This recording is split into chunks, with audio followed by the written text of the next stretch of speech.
বিসমিল্লাহির রহমানির রহিম। ইন্নাল হামদুলিল্লাহ ওয়াসসালাতু ওয়াসসালামু আলা রাসূলিল্লাহ ওয়া আলা আলিহি ওয়া সাহবিহি ওয়া সাল্লামা তাসলিমান কাসীরা আম্মা বাদ। রাব্বি ইশরাহ লি সাদরি ওয়া ইয়াসসির লি আমরি ওয়াহলুল উকদাতাম মিন লিসানি ইয়াফকাহু কওলি। আসসালামু আলাইকুম ওয়া রাহমাতুল্লাহি ওয়া বারাকাতুহু। আলহামদুলিল্লাহ, মহান আল্লাহর শুকরিয়া যে আজকে আমরা এখানে একত্রিত হতে পারছি এবং আমরা দ্বীন ইসলামের কিছু কথা শোনার জন্য, কিছু কথা জানার জন্য এখানে সবাই আসতে পারছি এবং এই আয়োজনটা আলহামদুলিল্লাহ সুন্দরভাবে চলমান আছে।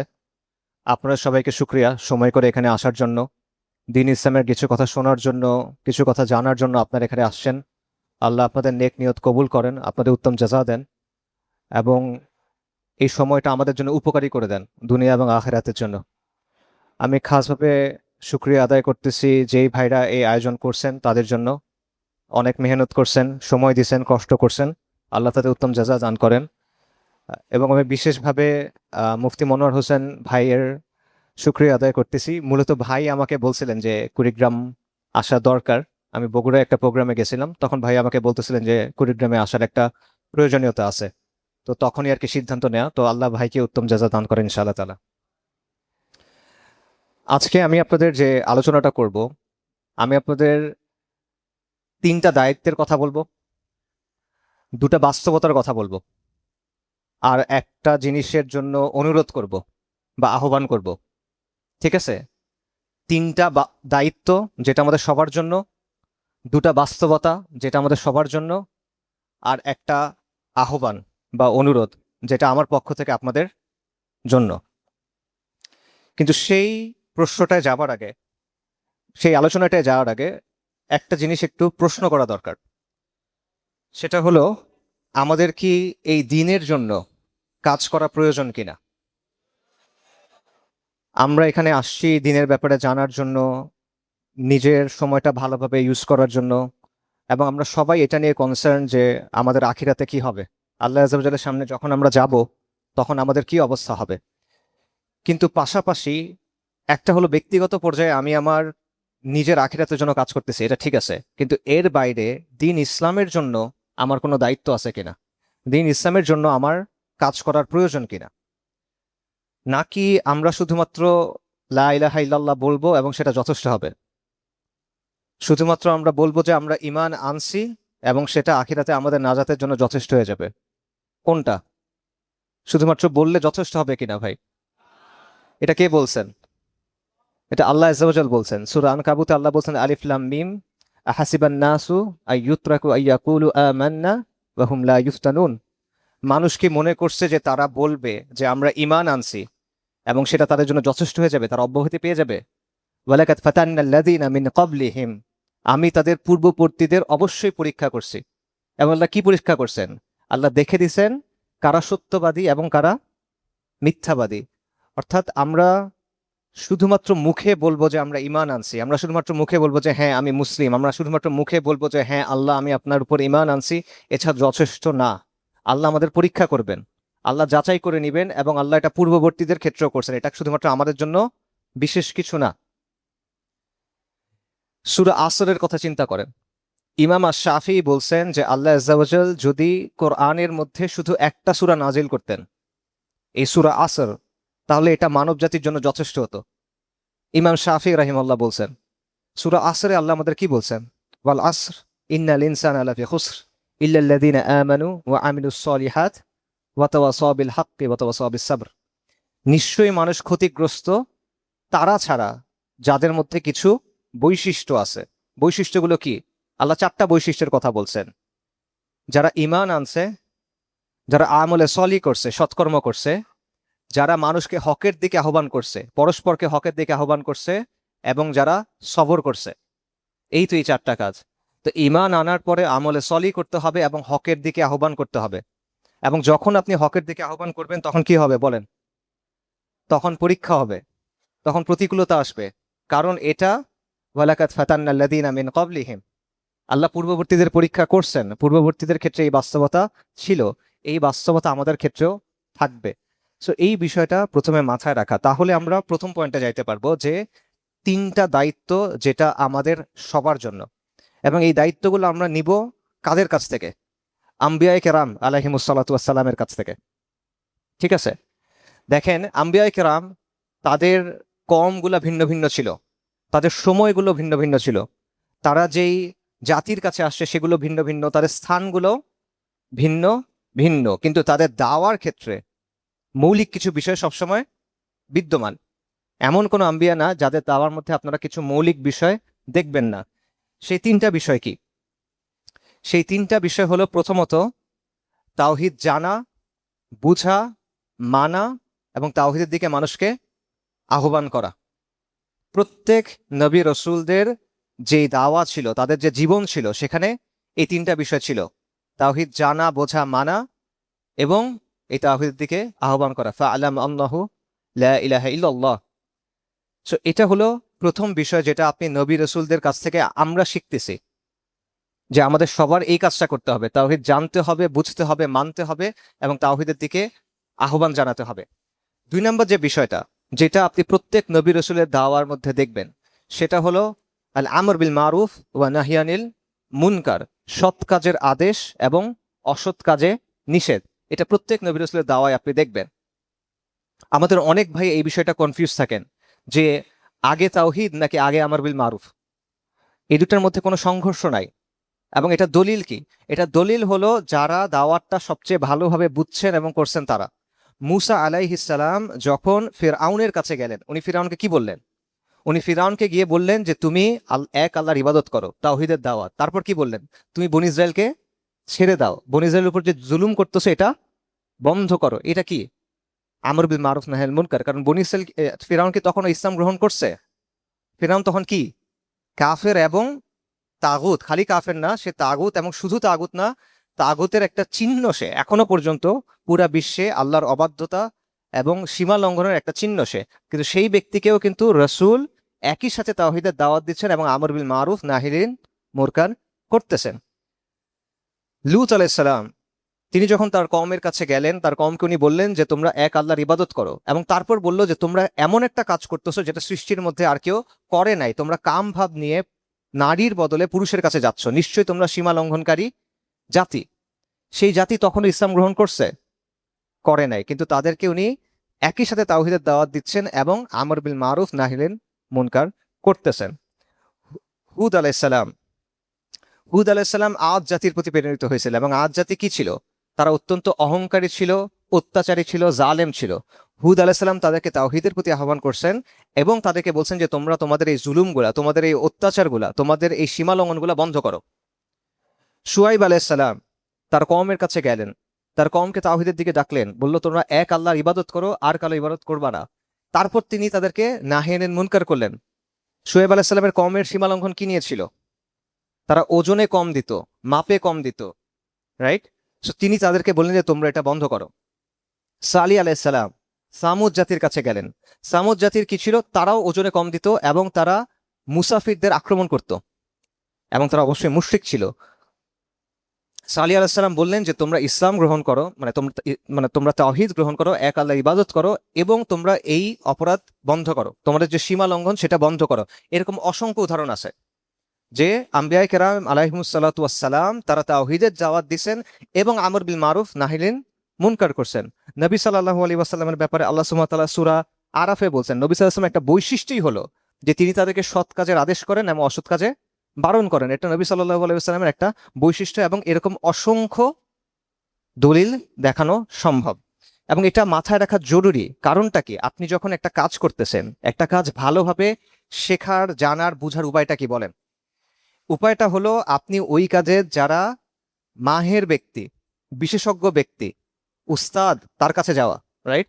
আজকে পর্যন্ত সবচেয়ে ভালো মতো শেখা হয় কিভাবে? উস্তাদ শাগরেদের মাধ্যমে। যে কোনো জিনিস খুব ভালো মতো শেখার উপায় এটাই। তো দাওয়ার ক্ষেত্রে সবচেয়ে সেরা কারা?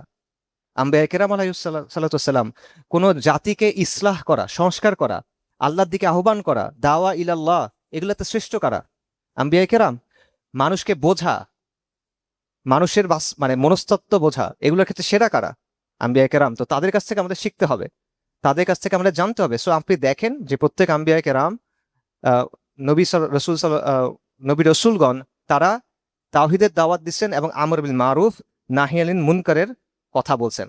পাশাপাশি তারা আরেকটা জিনিসের দিকে ডাকছেন, সেটা হলো আল্লাহ যে দিন দিছেন সেই দিনটা সামগ্রিকভাবে গ্রহণ এবং বাস্তবায়ন করা। এক এক নবীর সময় শরীয়ত এক এক রকম ছিল। মুসা আলাহিস সাল্লামের জন্য যে শরীয়ত, মুহাম্মদ রসুল্লাহ সাল্লাহ সাল্লামের শরীয়ত একেবারে হুবহু এক না, কিছু কিছু পার্থক্য আছে। কিন্তু ওই সময়ের যে শরিয়া, ওই সময়ের জন্য যেই হিদায়া আল্লাহ সুবহানাহু ওয়া তাআলা মানব জাতির জন্য পাঠাইছেন বা কোনো জাতির জন্য পাঠাইছেন, ওটা সামগ্রিকভাবে নেওয়া, অর্ধেক নেওয়া অর্ধেক ছেড়ে দেওয়া এরকম না, 90% নিব 10% ছেড়ে দিব এরকম না, পুরোপুরি সেটা নেওয়া, পুরোপুরি সেটা নেওয়ার দিকে আহ্বান করা, পুরোপুরি সেটা বাস্তবায়ন করার দিকে আহ্বান করা। এবং এটার অর্থ হলো আমাদের জন্য দায়িত্ব হলো সামগ্রিকভাবে দিন, যেটা সামগ্রিকভাবে যেই দিন শুধুমাত্র ব্যক্তিগত পর্যায়ে না, সামাজিক পর্যায়ে না, শাসনের পর্যায়ে, সভ্যতার পর্যায়ে, পুরো দুনিয়ার ক্ষেত্রে সেটা বাস্তবায়ন করার চেষ্টা করা, এটা আমাদের জন্য দায়িত্ব। উসমান রাদিয়াল্লাহু আনহু থেকে একটা কল আছে যে আল্লাহ আজ্জা ওয়া জাল যেটা কোরআনের মাধ্যমে সংযত করেন নাই, কোরআনের মাধ্যমে যেটাকে নিয়ন্ত্রণ করেন নাই, সেটা উনি শাসকের তলোয়ারের মাধ্যমে নিয়ন্ত্রণ করছেন। এটা হলো উসমান রাদিয়াল্লাহু আনহুর কথা। ইমাম আল গাজ্জালির কথা হলো যে একটা সমাজের ভিত্তি হলো দিন, আর সমাজের অভিভাবক হলো শাসন। যদি ভিত্তি না থাকে ওই জিনিস টিকে থাকতে পারে কিনা, ওটা ধসে পড়বে। আর যদি অভিভাবক না থাকে তাহলে সেটা হারায় যাবে। তাহলে দিন জরুরি, শাসনও জরুরি, এই বিষয়টা জরুরি। ইমাম আল গাজ্জালি আরো বলছেন যে যদি সঠিক শাসন না থাকে তাহলে দুনিয়া এবং দুনিয়ার যে বস্তু এবং মানুষের যে জীবন, এই সবকিছু নষ্ট হয়ে যাবে। শেখুল ইসলাম ইবনু তাইমিয়া রাহিমাহুল্লাহ বলছেন যে মানুষের কল্যাণের জন্য কর্তৃত্ব প্রয়োগ করা, অর্থাৎ শাসন কর্তৃত্ব প্রয়োগ করা, এটা সবচেয়ে বড় ধর্মীয় দায়িত্বগুলোর একটা, সবচেয়ে বড় দিনই দায়িত্বের একটা। কেন? কারণ যদি এই কর্তৃত্ব না থাকে তাহলে দিনও প্রতিষ্ঠিত থাকে না, দুনিয়াটাও বিশৃঙ্খল হয়ে যায়। ইমাম ইবনুল কাইয়িম রাহিমাহুল্লাহ বলছেন যে আল্লাহ আজ্জা ওয়া জাল রাসূলুল্লাহ সাল্লাল্লাহু আলাইহি ওয়াসাল্লামকে দুনিয়াতে পাঠাইছেন একটা পথ প্রদর্শনকারী কিতাব দিয়ে এবং একটা সাহায্যকারী তলোয়ার দিয়ে। আল্লাহ সুবহানাহু ওয়া তাআলা রাসূলুল্লাহ সাল্লাল্লাহু আলাইহি ওয়াসাল্লামকে দুনিয়াতে পাঠাইছেন একটা পথ প্রদর্শনকারী কিতাব দিয়ে, যেটা কোরআন, এবং একটা সাহায্যকারী তলোয়ার দিয়ে। এবং নবী সাল্লাল্লাহু আলাইহি ওয়াসাল্লামের হাদিসে আছে যে তিনি বলতেছেন তাকে কিয়ামতের পূর্বে পাঠানো হয়েছে কি দিয়ে? তলোয়ার দিয়ে, যাতে কোনো মানুষ বলে লা ইলাহা ইল্লাল্লাহ। ইবনু তাইমিয়া রাহিমাহুল্লাহ আরো বলছেন যে যেই ব্যক্তি কিতাব থেকে সরে দাঁড়ায়, মানে কোরআন থেকে সরে দাঁড়ায়, তাকে সংশোধন করতে হয় কি দিয়ে? তলোয়ার দিয়ে সংশোধন করতে হয়। তার মানে হলো যে এই যে দিন সামগ্রিকভাবে এটা পালন করার দিকে সকল আম্বিয়া কেরাম আহ্বান করছেন, এবং আমাদের জন্য উম্মতে মুহাম্মদের জন্য এটার অর্থ হলো সামগ্রিকভাবে দিন ইসলাম এবং শরিয়াতে মুহাম্মাদি এটা সামগ্রিকভাবে বাস্তবায়ন করা। কাজে তিনটা দায়িত্ব ছিল, বললাম যে আমি আপনাদের তিনটা দায়িত্বের কথা বলবো। সেই তিনটা দায়িত্ব কি বলেন? এক হলো তাওহীদ জানা, বোঝা, মানা এবং এটার দিকে আহ্বান করা। দুই হলো আমর বিল মারুফ নাহি আনিল মুনকার, সৎ কাজের আদেশ এবং অসৎ কাজে নিষেধ। তিন নাম্বার কি? সামগ্রিকভাবে দিন পালন এবং বাস্তবায়ন করার দিকে আহ্বান করা এবং সেটা প্রতিষ্ঠা করার চেষ্টা করা, যার অর্থ হলো দিন ইসলাম, ইসলামী শরিয়া প্রতিষ্ঠা করার চেষ্টা করা। এখন দেখেন এটা আমাদের সময়, এটার বাস্তবতা কি? আমাদের সময়ে প্রত্যেকটা জিনিসের বাস্তবতা কি বলেন? একটা একটা করে আমরা বলি যে তাওহীদের কথা যদি আমরা বলি, তাওহীদ জানা, বোঝা, মানা এবং এটার দিকে আহ্বান করা, এটার অর্থ কি দাঁড়ায়?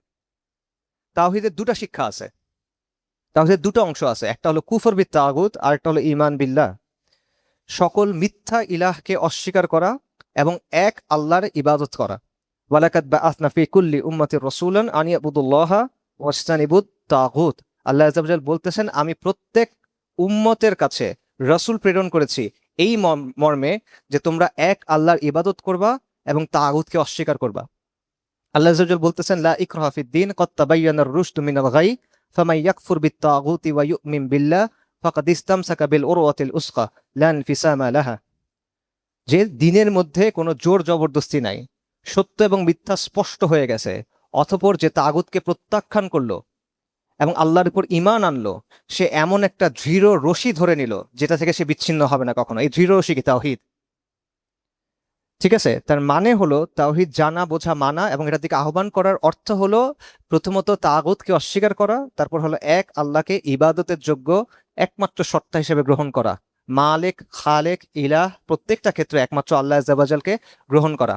তাগুত মানে কি? এখন শাব্দিকভাবে তাগুত মানে হলো সীমা লঙ্ঘনকারী। ইসলামী পরিভাষায় তাগুত মানে হলো মিথ্যা ইলাহ, এমন কেউ যাকে আল্লাহর বদলে ইবাদত করা হয়, অথবা এমন কেউ যার উপর এমন কোনো বৈশিষ্ট্য আরোপ করা হয় যেটা একমাত্র আল্লাহর জন্য খাস এবং সে এটাতে সন্তুষ্ট হয়, সে হলো তাগুত। উদাহরণ দেখেন, উদাহরণ দেখলে বোঝা সহজ হয়। রব হলেন আল্লাহ আজ্জা ওয়াজাল।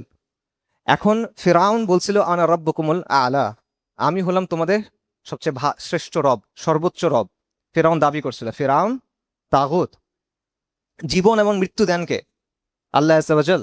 নমরুদ ইব্রাহিম আলাইসাল্লামের সাথে যখন তর্ক করতেছিল তখন সে বলতেছিল আমি তো জীবন দেই, আমি মৃত্যু দেই। নমরুদ তাগুত।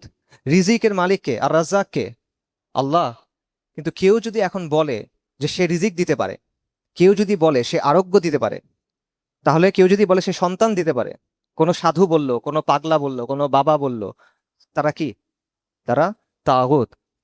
বিধানদাতা আল্লাহ, ইনিল হুকমু ইল্লা লিল্লাহ, আমার আল্লাহ তা'বুদু ইল্লা ইয়্যা। বিধান শুধুমাত্র আল্লাহর, আল্লাহ তোমাদের আদেশ করতেছেন তোমরা আল্লাহ ছাড়া আর কারো ইবাদত করবা না। এখন কেউ যদি বলে যে না, আল্লাহ এটা বলছেন বলছেন, আমরা নিজেদের মতো করে বানাবো, আমরা নিজেদের মতো করে শাসন চালাবো, আমরা নিজেদের মতো করে বিধান চালাবো, শাসনের ক্ষেত্রে আল্লাহর কথার মূল্য নাই, নাউজুবিল্লাহ। আল্লাহ আছে এটা উপরে, আল্লাহ আছে মাটির তলায়, আসমানের উপরে, এইখানে তার কর্তৃত্ব, এর মাঝখানে যেটা আছে এখানে আমাদের কর্তৃত্ব। এটা যে বলতেছে সে আল্লাহর কর্তৃত্বে হস্তক্ষেপ করতেছে কিনা, করতে চাচ্ছে কিনা, পারবে না কিন্তু চাচ্ছে কিনা, সে আল্লাহর কর্তৃত্বকে চ্যালেঞ্জ করতেছে কিনা, সেটাকে অস্বীকার করতেছে কিনা, সে তাগুত। যে আল্লাহর বদলে বিধানদাতা হয়, যে আল্লাহর বদলে আইন প্রণয়ন করে, যে আল্লাহর বদলে শরীয়ত প্রণয়ন করে, তাশরী করে, ইস্তিবলাল করে, পরিবর্তন করে দেয়। আল্লাহ একটা জিনিস দিয়ে দিয়েছেন বাধ্যতামূলক, সেটা বদলে অন্য কিছু দিয়ে দিল, তারা তাগুত। মূর্তি যেগুলোর পুজো করা হয় সেগুলো তাগুত, এবং ইবলিস তাগুত।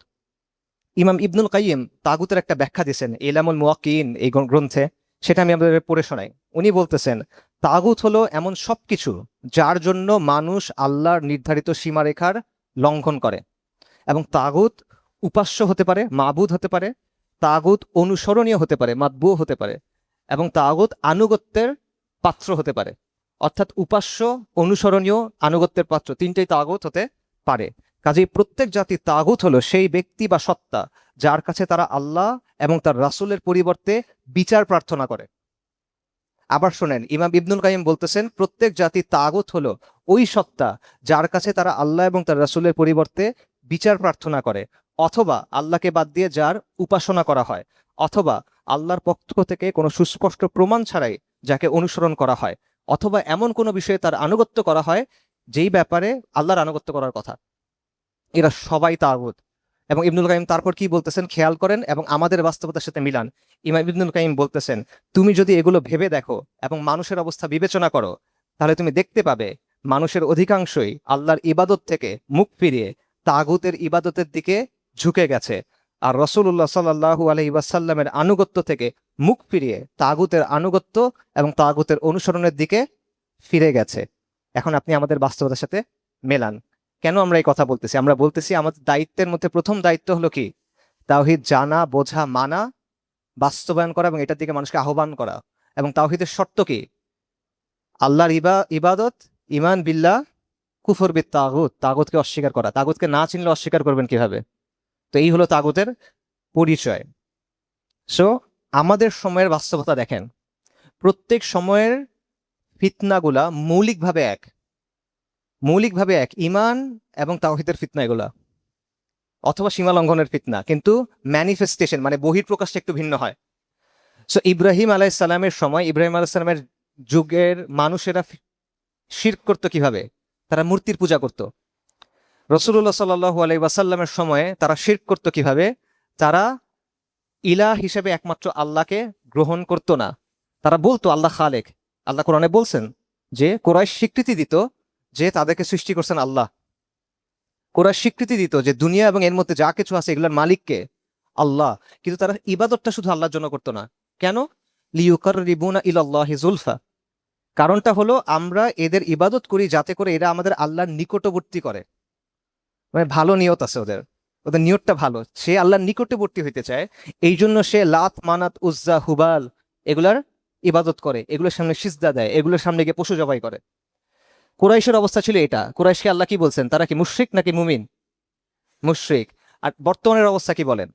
বর্তমানের অবস্থা হলো আল্লাহকে স্বীকার করে আল্লাহ খালেক, আল্লাহ রাজ্জাক, কিন্তু আপনি আল্লাহ যে বিধান দিছেন সেই বিধান বাস্তবায়ন করবেন না। কেন? কুরাইশ মানে নাই কারণ তারা আল্লাহর নিকটবর্তী হতে চাইছিল। আর বর্তমান সময়ে মানা হয় না কারণ আপনি দুনিয়াতে সাফল্য চান। কুরাইশের নিয়ত ভালো ছিল না আপনার নিয়ত ভালো? আপনার চেয়ে কুরাইশের নিয়ত ভালো ছিল। নাউজুবিল্লাহ, আপনার বলতে আমাদের বর্তমান অবস্থার চেয়ে কুরাইশের অবস্থা এই অর্থে বলতে হয় যে ভালো ছিল, কারণ তার উদ্দেশ্য হলো আল্লাহর নিকটবর্তী হওয়া, নৈকট্য অর্জন করা। আর আমাদের এখানে আপনি যে ফিরিঙ্গিদের আইন নিছেন, ব্রিটিশদের আইন নিছেন, ফরাসিদের আইন নিছেন, আমেরিকার আইন নিছেন, জাতিসংঘের আইন নিছেন, কেন নিছেন বলেন? কিসের নৈকট্য অর্জনের জন্য? দুনিয়াটা পাওয়ার জন্য, আর তো কিছু না। আমেরিকা রাগ করবে এই জন্য, আর তো কিছু না। এই জন্যই তো আপনি নিছেন। সো সেই অর্থে কুরাইশের নিয়ত বলতে হবে যে এর চেয়ে কম খারাপ ছিল। সো এই বাস্তবতাটা বোঝা। কাজেই আমাদের সময়ে এই তাওহীদের দাবিটা কি, মিল্লাতে ইব্রাহিমের দাবিটা কি, আমাদের সময়ে আপনি দেখবেন দুটা জায়গায় এখনো আগের মতো সমস্যা হয়।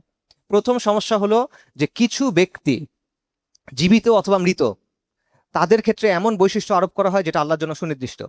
যেমন কবরের সামনে গিয়ে ওই কবরের অধিবাসীর জন্য পশু জবাই করা, তার কাছে আরোগ্য চাওয়া, তার কাছে সন্তান চাওয়া, রিজিক চাওয়া। রাইট? এরকম আপনারা শুনছেন, এক লোক মারা গেছে, তার বাড়ির সামনে বায়তুল্লাহর মতো ঘর বানায় তাওয়াফ করাইতেছে। স্পষ্ট শিরক। সো এই জিনিস কিন্তু বর্তমানে এখনো আছে, একেবারে নাই এমন না। সো এই বাস্তবতা আপনার স্বীকার করতে হবে। সো এই শিরকের বিরুদ্ধে আপনার বলতে হবে, প্রথম দায়িত্ব। পাশাপাশি আরেকটা শিরক আছে, যে শিরকটা আমি মাত্র বললাম, যে কোরাইশের শিরক ছিল সে আল্লাহকে মানছে কিন্তু ইবাদত খালি আল্লাহর জন্য করবে না। আর কেন? আল্লাহর নিকটবর্তী হইতে চায়, এই জন্য সে মূর্তির পূজা করবে। আমাদের অবস্থা হলো আমরা বলতেছি আমরা আল্লাহকে মানি, কিন্তু আমরা শরিয়া আইনে বিশ্বাসী না। নাউজুবিল্লাহ। এভাবে চলবে না, মৌলবাদ এটা, তাই না? এই অবস্থা। তো এটা কি বলেন? এটা কি? যে জিনিসটা আল্লাহর জন্য নির্ধারিত সেটা আপনি আল্লাহর কাছ থেকে সরাই আরেকজনকে দিচ্ছেন, এটা কি বলে ইসলামে? শিরক বলে এটাকে। সো এই বিষয়টা আপনার জানতে হবে, বুঝতে হবে, এবং এই ব্যাপারে কথা বলতে হবে। এটা বাদ দিয়ে আপনি অন্য সবকিছু নিয়ে কথা বলবেন, এটার কথা বলবেন না, আপনার দায়িত্ব পালন হয় নাই। সো এই ব্যাপারটা মনে রাখা জরুরি। আল্লাহ সুবহানাহু ওয়া তাআলা সূরা তাওবাতে বলছেন, ইত্তাখাযু আহবারাহুম ওয়া রুহবানাহুম আরবাবা মিন দুনিল্লাহ, যে ইহুদি এবং খ্রিস্টানদের ব্যাপারে বলা হচ্ছে যে তারা তাদের আলেমদেরকে এবং সন্ন্যাসীদের আল্লাহর পরিবর্তে রব হিসেবে গ্রহণ করছিল। এবং এই ঘটনাটা ঘটছিল, এটা একটা ব্যাখ্যা নবী সাল্লাল্লাহু আলাইহি ওয়াসাল্লাম নিজে দিছেন। এই আয়াতের তাফসীর হাদিসে আছে। রাসূলুল্লাহ সাল্লাল্লাহু আলাইহি ওয়াসাল্লাম এই আয়াতের ব্যাখ্যা দিছেন। আপনারা হাতেম তাইর নাম শুনছেন, দানবীর হাতেম তাই। হাতেম তাইর ছেলে ছিল আদি, সাহাবী আদি ইবনে হাতেম তাই রাদিয়াল্লাহু আন। তিনি যখন ইসলাম গ্রহণ করতে আসছেন তখন তার কাছে একটা ক্রুশ ছিল গলায় ঝোলানো। নবী সাল্লাল্লাহু আলাইহি ওয়াসাল্লাম বলছেন যে এই ক্রুশ তুমি ফেলে দাও, এবং তখন তিনি এই আয়াত পড়ছেন যে তারা তাদের আলেম এবং সন্ন্যাসীদের আল্লাহর পরিবর্তে রব হিসেবে গ্রহণ করলো। তখন আদি রাদিয়াল্লাহু আনহু বললেন, ইয়া রাসূলুল্লাহ, আমরা তো তাদের ইবাদত করতাম না, আমরা তো তাদের জন্য নামাজ পড়তাম না, তাদের জন্য সিজদা দিতাম না, কেন আপনি এটা বললেন? মানে এই অর্থ আর কি। তখন রাসূলুল্লাহ বলছেন, তারা কি তোমাদের জন্য হালালকে হারাম করে দেয় নাই এবং হারামকে হালাল করে দেয় নাই, এবং তোমরা কি সেটা মানো নাই? বলছে, হ্যাঁ আমরা মানছি। বলছে, এটা ইবাদত। রাসূলুল্লাহ সাল্লাল্লাহু আলাইহি ওয়াসাল্লামের ব্যাখ্যা। আপনি আমাদের বর্তমানের সাথে মিলে দেখেন, আমাদের বর্তমানের সাথে মিলায় দেখেন এই অবস্থাটা কি। সো এই জন্য প্রথম যে দায়িত্ব, নবীদের কাছ থেকে আমরা যে শিক্ষা পাচ্ছি, আমাদের প্রথম দায়িত্ব তাওহীদ জানা, বোঝা, মানা, বাস্তবায়ন করা। সেটার জন্য প্রথমে আমাদের এক আল্লাহর ইবাদত করতে হবে এবং সব তাগুতকে অস্বীকার করতে হবে। এবং যেই শিরক আপনার সমাজে বেশি আছে বা যেই জায়গাতে তাওহীদের সাথে সাংঘর্ষিক বিষয় বেশি আছে, সেই ব্যাপারে আপনার কথা বলতে হবে। প্রথমত নিজের বুঝতে হবে, তারপর সেটা বোঝাতে হবে মানুষকে। এটা কেন করতে হবে আপনার? কারণটা হলো, নবী সাল্লাল্লাহু আলাইহি ওয়াসাল্লাম একটা হাদিস আছে, আপনারা সবাই এই হাদিস জানেন। আমি যখন জাহেল ছিলাম তখন আমি এই হাদিস জানতাম।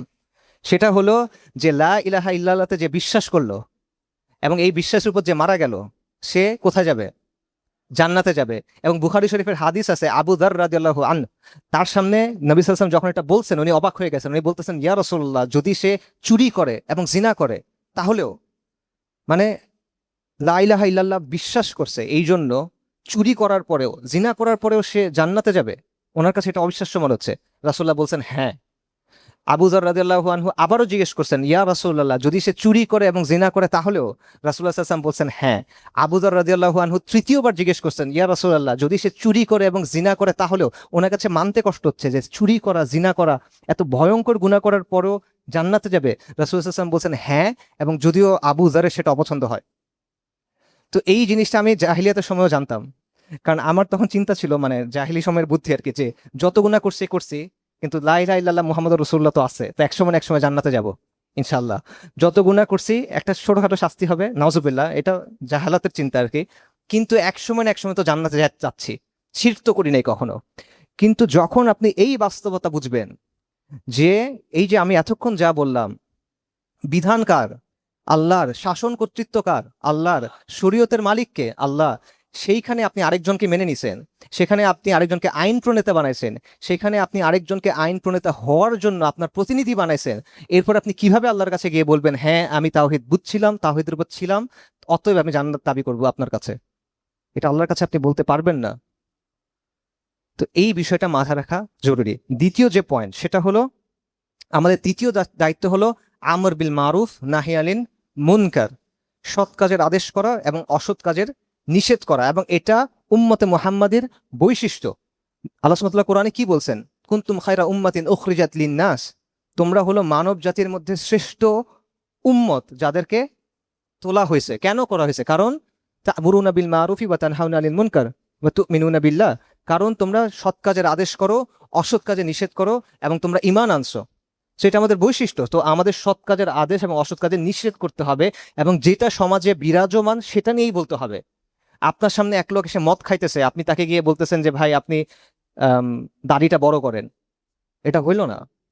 দাড়ি বড় করতে হবে, ওটা আমি অস্বীকার করতেছি না, কিন্তু তাকে ওটা বুঝাতে হবে। ওই মুহূর্তে সে মাতাল থাকলে তখন না বুঝাতে পারেন, কিন্তু পরে গিয়ে তাকে বোঝাতে হবে। আপনার দিনের মধ্যে শর্টকাট করতে পারবেন না, আপনি আপনার খেয়াল খুশি মতো করতে পারবেন না। তো আমার সমাজে যেই মুনকারগুলো আছে, অসংখ্য মুনকার আমাদের সমাজের মধ্যে আছে। মাদক আছে, জেনা আছে, ব্যভিচার আছে, পরিবারের ভাঙন আছে। বর্তমান সমাজে এমন হচ্ছে যে ছেলেরা, বাবা মা সারা জীবন কষ্ট করে সন্তানদের বড় করতেছে, সন্তান বড় হওয়ার পর বাবা মাকে বৃদ্ধাশ্রমে ফেলে দিয়ে আসতেছে। পাশ্চাত্যের জাহেলিয়াত আমাদের কাছে চলে আসছে। এই সবগুলা জিনিস, দুর্নীতি আছে, সুদ আছে, হারাম ইনকাম আছে, প্রতিটা ক্ষেত্রে হারাম ব্যাপক হয়ে গেছে এবং হালাল দুর্লভ হয়ে গেছে, বিরল হয়ে গেছে। এই বিষয়গুলো নিয়ে আপনার কথা বলতে হবে। আপনার বন্ধুদের মধ্যে, আপনার সমবয়সীদের মধ্যে, আপনার সমাজের মধ্যে যেই মুনকার আছে, যেই খারাপটা আছে, সেটা নিয়ে আপনার কথা বলতে হবে। এবং এটাও মাথায় রাখতে হবে, আপনি শুধুমাত্র সৎ কাজের আদেশ করবেন আর অসৎ কাজের নিষেধ করবেন না, এটা করলে হবে না। এটা কাদের সিফাত? নবী সাল্লাল্লাহু আলাইহি ওয়াসাল্লাম বলছেন এটা হলো বনু ইসরাইলের সিফাত, ইহুদিদের সিফাত। এটা ইহুদিদের আলেমরা এই কাজটা করতো, তারা সৎ কাজের আদেশ দিত কিন্তু অসৎ কাজের নিষেধ করতো না। এটা আল্লাহ আযজা ওয়া জাল্লা একেবারেই পছন্দ করেন না।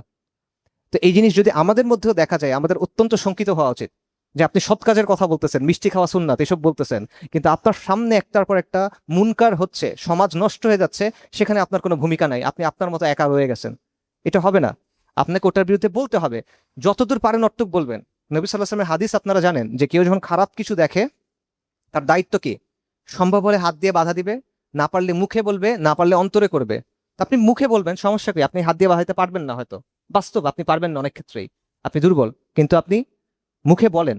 এই বলাটা ইটসেলফ আল্লাহর পক্ষ থেকে আপনার প্রতি দায়িত্ব, এবং এই বলাটার পর ইনশাল্লাহ পরে কি হবে এটা আল্লাহর দায়িত্ব। সো এই কাজটা আমাদেরকে করতে হবে। আমাদের জন্য আমর বিল মারুফ নাহিয়ানিল মুনকারের মধ্যে আমাদের সমাজের অন্যান্য যা সমস্যা আছে, অথবা আমাদের জন্য যে হুমকিগুলো আছে, এগুলোর মোকাবেলা করাও এটার মধ্যে অন্তর্ভুক্ত। ভারত আপনার উপর আগ্রাসন চালাইতে চায়, এই আগ্রাসনের ব্যাপারে আপনি বেখবর হয়ে আছেন, এটা কি আপনার জন্য বৈধ হয়? হয় না। কারণ সে দিন এবং দুনিয়া দুইটাকে কি করবে? বিপর্যয়ের মুখে ফেলবে। নাকি খুব ভালো হবে আপনার দিন দুনিয়া? বিপর্যয়ের মুখে ফেলবে, রাইট? আচ্ছা, আমাদের এখানে মিশনারিদের কাজ আছে, বিশেষ করে আপনাদের এইদিকে ব্যাপকভাবে কাজ আছে মিশনারিদের। এই কাজের ব্যাপারে আপনার আমার কোনো দায়িত্ব নাই? আপনি মনে করতেছেন এটা নিয়ে আপনি জিজ্ঞাসিত হবেন না? আপনার সামনে আপনি সুস্থ সবল মানুষ, আপনি জানেন, দিন বুঝছেন, দিনের কথা শুনতে আসছেন, আর এখানে মিশনারিরা হাজার হাজার মুসলিম সন্তানকে মুরতাদ বানায় ফেলতেছে। এটা নিয়ে আমাদের কোনো কাজ নাই? এখানে কাদিয়ানীদের কাজ আছে, পুরো বাংলাদেশে কাদিয়ানীদের কাজ আছে, সেটা নিয়ে আমাদের কাজ নাই?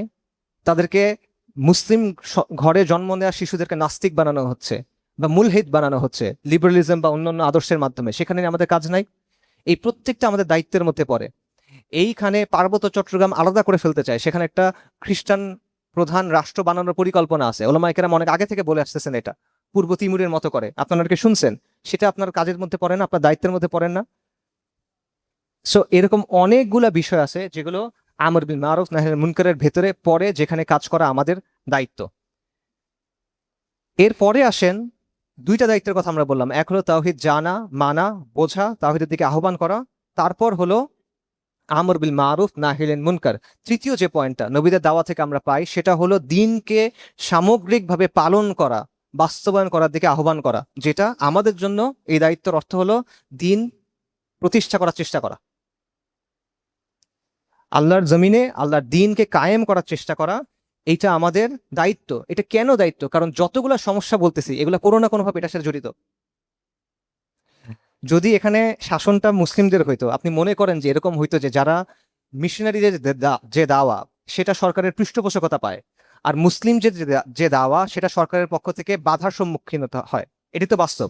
মিশনারিরা যখন দাওয়া করে তারা সাপোর্ট পায়, আর মুসলিমরা যখন দাওয়া করে তাদের বাধা দেয়া হয়। এটা কি বাস্তব কিনা অবাস্তব?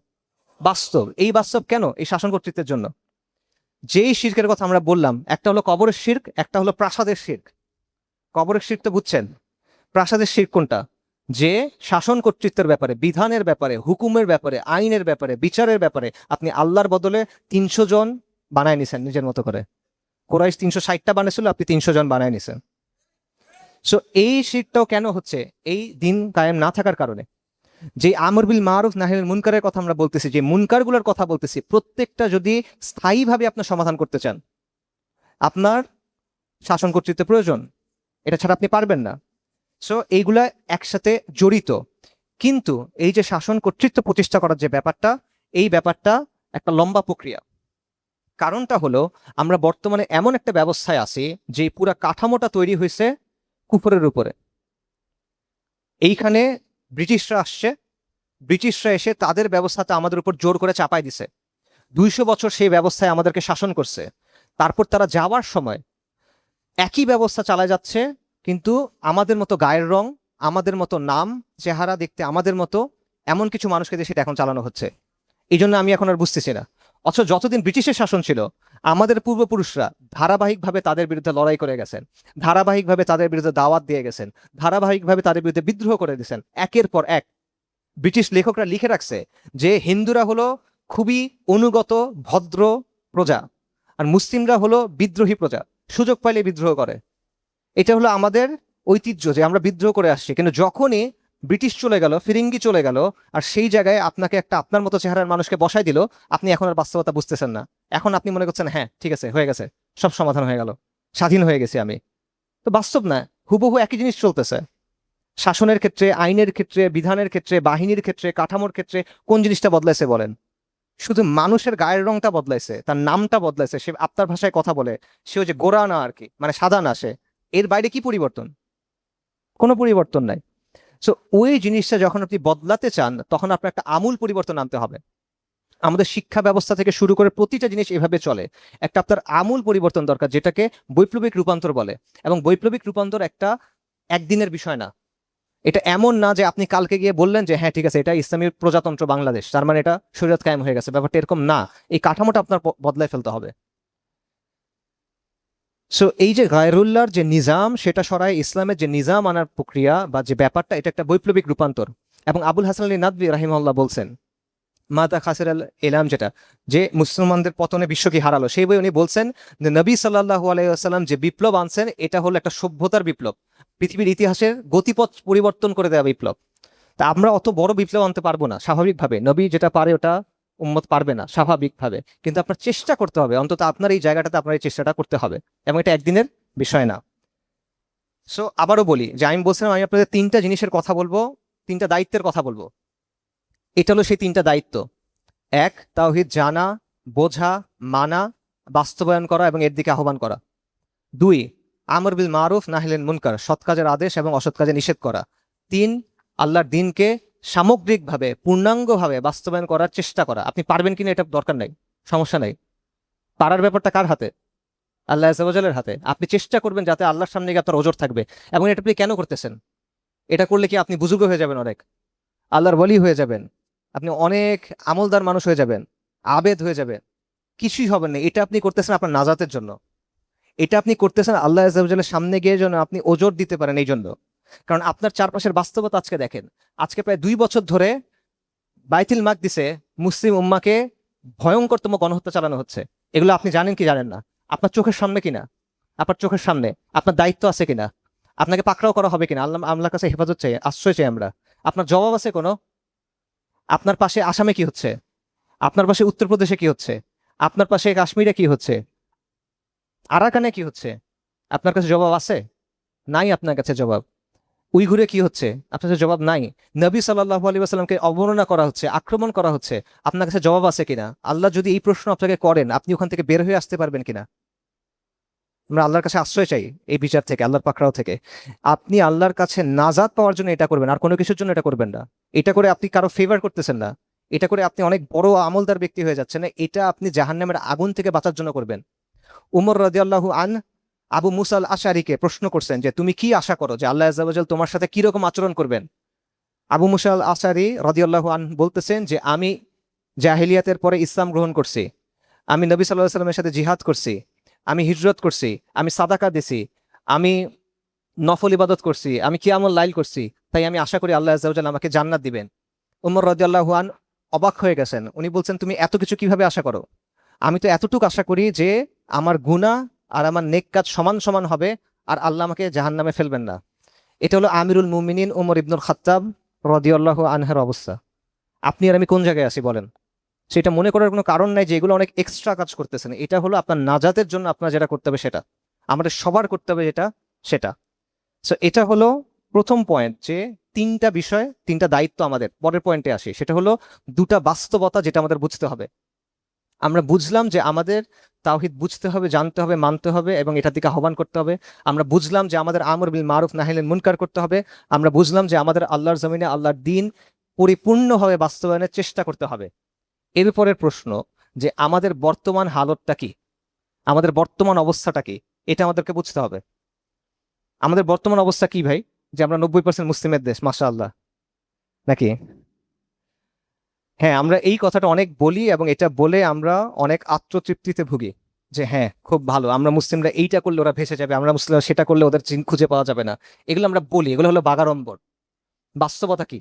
আপনার সমাজের দিকে তাকায় দেখেন যে আপনার সমাজে কোন বিষয়টা ইসলামের নীতিতে হয়। কোন একটা জিনিস আছে আমাদের সমাজে, এই ভূখণ্ডটাতে, যেটা ইসলামের নীতি অনুযায়ী হচ্ছে? শাসন, আইন, শিক্ষা, সংস্কৃতি, পোশাক, কোন জিনিসটা বলেন ইসলামের নীতি অনুযায়ী হচ্ছে? কোন জায়গাটাতে ইসলামের কথা মানা হচ্ছে, গুরুত্ব দেওয়া হচ্ছে বলেন? একটা জায়গাতে এটা হচ্ছে না। কোনো পলিসি যখন বানানো হয়, ইসলামের অবস্থান সেখানে চেক করা হয় না, বরং ইসলামের অবস্থান চেক করার কথা বলতে গেলে কি বলা হয়? মৌলবাদী। এটা হলো আপনার এখানের বাস্তবতা। এমন একটা অবস্থা যেখানে আপনি বলতেছেন আপনি 90% মুসলিমের দেশ, কিন্তু যখন যারা পরিপূর্ণভাবে ইসলামকে আঁকড়ায় ধরতে চায়, যারা পরিপূর্ণভাবে ইসলামের বাস্তবায়ন চায় এবং যারা সব তন্ত্রমন্ত্র থেকে মুক্ত থাকতে চায়, এদের কি অবস্থা সমাজে বলেন? সমাজ তাদেরকে কিভাবে দেখে বলেন? এই রাষ্ট্র তাদেরকে কিভাবে দেখে বলেন? আপনি কি খুব ক্ষমতার অবস্থানে আছেন, না আপনি দুর্বলতার অবস্থানে আছেন? এই অবস্থাটা বোঝা অত্যন্ত জরুরি। আপনি যদি আপনার অবস্থা না বুঝেন, আপনি এমন সিদ্ধান্ত নেবেন যেটা ভুল হবে। হয় আপনি ওভার এস্টিমেট করবেন অথবা আন্ডার এস্টিমেট করবেন নিজের। আমাদের সমাজের অবস্থা কি দেখেন। শাপলা চত্বরে কি হয়েছিল বলেন? শাপলা চত্বরের পুরো ঘটনাটা কি?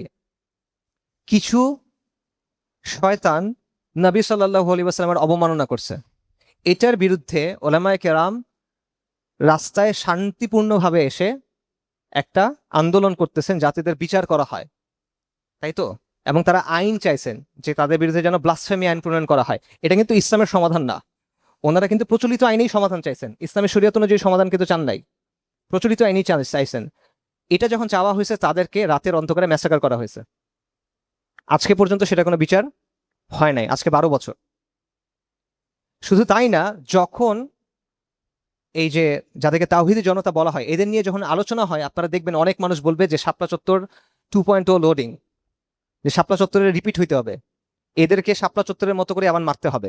এই কথা আমাদের সমাজে প্রকাশ্যে বলা যায়, বাস্তব কিনা এটা বলা যায়। মোদি আন্দোলনের সময় কি হয়েছিল? মোদি বিরোধী আন্দোলনের সময় কতজন ওলামায়ে কেরামকে তখন জেলে পাঠানো হয়েছিল? ওলামায়ে কেরামের বিরুদ্ধে কি কি ধরনের মিথ্যা অভিযোগ তখন দেওয়া হয়েছিল? তাদের ক্যারেক্টারকে আক্রমণ করা হয়েছিল, হয় নাই? তখন আপনার সমাজের রিয়াকশন কি ছিল বলেন? এটা থেকে আপনি বুঝবেন সমাজে আপনার অবস্থা কি। আপনার সমাজে কতগুলা ঘটনা আছে যেখানে দাড়ির জন্য, হিজাবের জন্য, নিকাবের জন্য, চাকরির ক্ষেত্রে, শিক্ষার ক্ষেত্রে, প্রাতিষ্ঠানিকভাবে মুমিন ভাই এবং বোনেরা বৈষম্যের শিকার হয়েছে, গুণে শেষ করতে পারবেন না। তা আপনি কিসের 90% মুসলিমের দেশ আমাকে বলেন? আপনার অবস্থানটা এখানে কি আপনি আমাকে বলেন? 5ই অগাস্টের পরে কত সমস্যা হয়েছে, কত কিছু হয়েছে, এই সমস্যার জন্য দায়ী কে? একটা জিকির শুনবেন খালি, মৌলবাদের উত্থান ঘটতেছে, মৌলবাদের উত্থান ঘটতেছে, মৌলবাদের উত্থান ঘটতেছে। শত শত খুন হয়েছে, হাজার কোটি টাকা চাঁদাবাজি হয়েছে। আপনারা চিন্তা করতে পারবেন না কোন লেভেলে চাঁদাবাজি চলতেছে। আওয়ামী লীগের সময়ের যারা ওই সময়কার খুনি এবং মানে ভয়ঙ্কর মাপের লুটপাট করা লোকজন, এদেরকে সবাইকে সেফ এক্সিট দেওয়া হয়েছে। সবকিছু চলমান, কিন্তু সমস্যা কোন জায়গায়? সমস্যা হলো মৌলবাদের উত্থান করতেছে, এই কথা, আর কোনো কিছুতে কোনো সমস্যা নাই। রাজনৈতিক দলের নেতারা যখন জেলে যায়, চাঁদাবাজি করে ধরা পড়ছে, থানায় গেছে, থানা থেকে বের করে নিয়ে আসছে, থানা ঘেরাও দিয়ে বের করে নিয়ে আসছে, এরকম হয়েছে কি হয় নাই বলেন? হয়েছে, কিন্তু ওইটা মব না। যখন মুসলিমরা কোনো কিছু করে তখন সেটা মব। 5ই অগস্টের পরে সবাই ভালো, কিন্তু সমস্যা প্রথম কাদেরকে ট্যাগিং করা শুরু হয়েছে বলেন? আপনাকে ট্যাগিং করা শুরু হয়েছে। প্রথম কাকে মানে বিমানবীকরণ করা শুরু হয়েছে, মানে আপনি মানুষ না, আপনি মানুষের চেয়ে নিচু কিছু একটা। এই যে মূল্যবাদী বলে বলে এই জিনিসটা কখন শুরু, কাদের বিরুদ্ধে প্রথম শুরু হয়েছে? আপনার বিরুদ্ধে প্রথম শুরু হয়েছে। প্রথম কাদের বিরুদ্ধে মিথ্যা মামলা শুরু হয়েছে? আমাদের বিরুদ্ধে শুরু হয়েছে। এটা বাস্তবতা। মিডিয়ার কথা আপনি দেখেন, এই যে আমাদের শিক্ষার অবস্থা দেখেন, যে আমাদের দেশে প্রাইমারি স্কুলগুলোতে এখন এমনও ঘটনা আছে যে ইসলাম শিক্ষা পড়ায় হিন্দু শিক্ষক, মুশরিক, সে এসে ইসলাম শিক্ষা পড়াচ্ছে মুসলমানদের সন্তানদের। এটার কোনো সমাধানের চেষ্টা নাই। আপনি সিদ্ধান্ত নিচ্ছেন, এই রাষ্ট্র সিদ্ধান্ত নিচ্ছে যে 65,000 গান এবং নাচের শিক্ষক নেবেন আপনি, এবং এটার জন্য স্কুলে আপনি গান বাজনা এসবের তবলা হারমোনিয়াম এসব কিনবেন। আপনার বইয়ের ইতিহাসের মধ্যে আপনি দেখেন আপনার পূর্বপুরুষদের ঐতিহ্যের গৌরবের কোনো কথা নাই। কার কথা আছে? সূর্য সেন, ক্ষুদিরাম, প্রীতিলতা, তাদের কথা পেজের পর পেজ লেখা। ইতিহাস বলেন, সংস্কৃতি বলেন, শিক্ষা বলেন, কোনো একটা জায়গায় আপনার রিপ্রেজেন্টেশন নাই। এবং আপনাকে এরপর বলা হচ্ছে যে আপনার কি করতে হবে। এই যে আপনাকে বাঙালি জাতীয়তাবাদের নামে বলা হচ্ছে যে তুমি পুরোপুরি মুসলিম হইতে পারবা না, আমরা তোমাকে ঠিক করে দিব ইসলামের কোনটা কোনটা তুমি মানতে পারবা, এর বেশি যদি তুমি ইসলাম মানতে যাও আমরা তখন তোমাকে বলবো যে তুমি বাঙালি হইতে পারো নাই, তুমি মৌলবাদী, তুমি উগ্রবাদী। এই কথা সে এসে আপনাকে বলবে। অথবা আপনারা যদি অমুক অমুক জিনিস মানতে না পারেন, তাহলে বলা হবে যে তুমি লিবারেল না। এইটাই তো কথা, মানে আপনাকে প্রমাণ দিতে হবে যে আপনি এই সমাজে থাকার যোগ্য। তাদেরকে কিছু করতে হবে না, আপনাকে প্রমাণ দিতে হবে। আপনাকে প্রমাণ দিতে হবে শহীদ মিনারে যে, আপনাকে প্রমাণ করতে হবে স্মৃতিসৌধে যে, আপনাকে যেতে হবে পয়লা বৈশাখে পান্তা ইলিশ খেয়ে, আপনাকে প্রমাণ করতে হবে 16 ডিসেম্বর উদযাপন করে, অথবা আপনাকে প্রমাণ করতে হবে গণতন্ত্র মেনে নিয়ে। যদি আপনি এটা না করেন তখন আপনাকে বলা হবে যে তুমি তো এখানে থাকার যোগ্য না, তোমার অধিকার নাই। এটা হলো আপনার অবস্থা। আমাদের দেশের অবস্থা হলো এটা, যে যখন আমরা বলি যে এটা আমাদের পূর্ণাঙ্গ সমাধান, একমাত্র সমাধান শরিয়া, এই শরিয়ার কথা যখন আমরা বলি তখন এটা বিরোধিতা করা হয়, এবং বিরোধিতা প্রথমে করে ইসলামপন্থীরা, কথিত ইসলামপন্থীরা। এটা হলো আমাদের সমাজের বাস্তবতা। এটা আমাদের সমস্যা আসলে এইটা, যে আমরা যেটা হলো ইসলামের আদর্শ বিসর্জন দেওয়া, যেটা হলো ইসলামের বিধিবিধান হুকুম আহকামের সাথে মশকরা করা, সেই জিনিস করে আপনি দুনিয়ার ক্ষুদ্র একটা অংশ পাচ্ছেন যেটা 1 বছর পর থাকবে না, সেটাকে আমরা মনে করতেছি ইসলামের বিজয়। কথা বুঝছেন? আপনি যখন পর্দার বিধান মানতেছেন না, আপনি এতদিন পর্দার বিধান মেনে আসছেন, এখন আপনি পর্দার বিধান মানেন না, তখন আপনি যখন কিছুটা দুনিয়া পাইছেন, যখন মানুষ ওরা দেখছে যে হ্যাঁ সে তো দিন একটু ছেড়ে দিছে, পাশে মেয়ে বসাইছে, তখন সে আপনাকে একটু দুনিয়া দিছে, ওইটা দেখে আপনি মনে করতেছেন আপনার ইসলামের বিজয় হয়েছে। এইটা হলো আমাদের সমাজের অবস্থা। মানে আপনার টিকে থাকতে হলে ইসলামের জায়গায় ছাড় দিতে হবে, এবং কুফর যেটা সেটা মেনে নিতে হবে। সেই কুফরটা হইতে পারে শাহবাগীদের কুফর, অথবা সেই কুফরটা হইতে পারে আমেরিকানদের কুফর। নন্দালেস কুফর, দুটাই কুফর। আল কুফরু মিল্লাতুন ওয়াহিদা, কুফর প্রত্যেকটা একই, একই জাতি এরা। এবং এইটা ছাড়া আপনাকে গ্রহণ করা হবে না, সহ্য করা হবে না, মানা হবে না, বরং আপনাকে শর্ত দেওয়া হবে যে তুমি এটা এটা এটা এটা না করলে তোমাকে আমরা জায়গা দিব না, থাকতে দিব না, তোমাকে মেরে ফেলবো, তোমাকে মামলা দিব, এই করবো সেই করবো। এইটা যদি আপনার অবস্থা হয়, তাহলে আপনি আমাকে বলেন এই সমাজে আমাদের অবস্থা কত? এই সমাজে আমাদের অবস্থা কোথায়? সো এই বাস্তবতাটা আমাদের বুঝতে হবে। এই বাস্তবতা আমরা না বুঝলে আপনি এমন একটা সিদ্ধান্ত দিবেন যেটা অবাস্তব হবে, বাস্তবতার সাথে মিলবে না। সমস্যা যদি সঠিকভাবে চিহ্নিত করা না যায়, তাহলে কোনোদিন সমাধান বের করা যায় না। ডাক্তার যখন ওষুধ দেয়, ডাক্তারকে আগে কি করতে হয়? রোগ চিহ্নিত করতে হয়। রোগ চিহ্নিত না করে এলোপাথারি ওষুধ দিলে কি হয়? ইন্না লিল্লাহি ওয়া ইন্না ইলাইহি রাজিউন, ওই রোগী শেষ। রাইট? সো এই বাস্তবতাটা আমাদের জন্য সত্য। যদি আমরা এই বাস্তবতাগুলো না বুঝি, শত বছরেও আমরা এই সমস্যার সমাধান করতে পারবো না। সো এটা হলো, আমি বলছিলাম দুটা বাস্তবতা যেটা আমাদের বুঝতে হবে। এটা হলো তার মধ্যে প্রথম বাস্তবতা, যে আমাদের হালতটা কি, এই সমাজে আমাদের অবস্থাটা কি। আপনি এই সমাজে শক্তিশালী না দুর্বল বলেন? এই সমাজে ইসলাম শক্তিশালী না দুর্বল এটা বলেন? এই কথাটা বলতে খারাপ লাগবে, কিন্তু মনকে ভালো লাগানোর জন্য বাস্তবতাকে বদলানো যায় না। বাস্তবতাকে আপনার স্বীকার করতে হবে। দ্বিতীয় যে বিষয়, সেটা হলো অবস্থা যত খারাপই হোক আপনার চেষ্টা করতে হবে, এবং এটাই আল্লাহর পক্ষ থেকে আমাদের জন্য হুকুম, এবং এটাই আম্বিয়া কেরাম আলাইহিমুস সালাতু ওয়াস সালামের শিক্ষা, এবং আমরা সেটাই গ্রহণ করবো ইনশাআল্লাহ।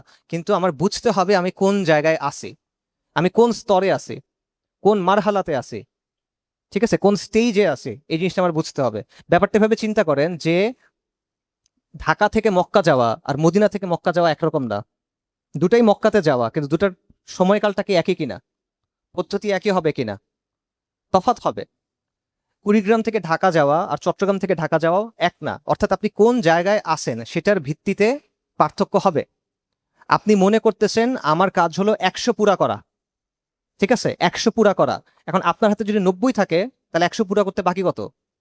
10। আপনার হাতে যদি 10 থাকে, 100 পুরা করতে বাকি কত? দুইটার কারণে অনেক বড় পার্থক্য হয়, যদিও লক্ষ্য একই। এখন আপনার বলতে হবে আপনি কি 90-এ আছেন না 10-এ আছেন। আপনি 10-এ আছেন, এই কথাটা যদি বোঝেন তাহলে অনেক বড় বাস্তবতা বুঝতে পারছেন।